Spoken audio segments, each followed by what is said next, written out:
আয়াত ৪২ وَإِذْ قَالَتِ الْمَلَائِكَةُ يَا مَرْيَمُ إِنَّ اللَّهَ اصْطَفَاكِ وَطَهَّرَكِ وَاصْطَفَاكِ عَلَى نِسَاءِ الْعَالَمِينَ।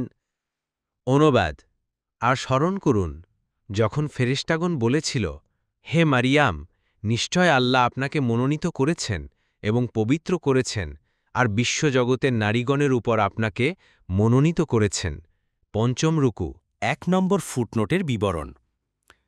রাসূলুল্লাহ সাল্লাল্লাহু আলাইহি ওয়াসাল্লাম বলেছেন, সবচেয়ে উত্তম মহিলা হলেন মারিয়াম বিনতে ইমরান।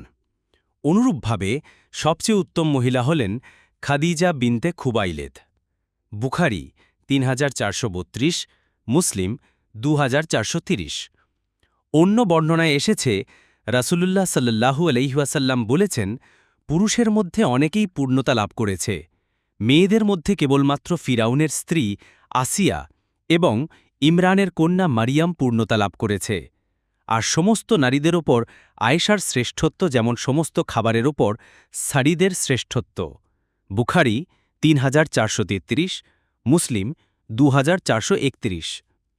অন্য বর্ণনায় এসেছে, আনাস রাদিয়াল্লাহু আনহু বলেন, রাসূলুল্লাহ সাল্লাল্লাহু আলাইহি ওয়াসাল্লাম বলেছেন, সৃষ্টিকুল মহিলাদের মধ্যে শুধু উল্লেখযোগ্য হচ্ছে মারিয়াম বিনতে ইমরান, খাদিজা বিনতে খুয়াইলেদ, ফাতেমা বিনতে মোহাম্মদ ও ফিরাউনের স্ত্রী আসিয়া। তিরমিজি ৩৮৩৮, মুসনাদে আহমদ ৩/১৩৫, মুসান্নাফে আব্দির রাজ্জাক ১১/৪৩০।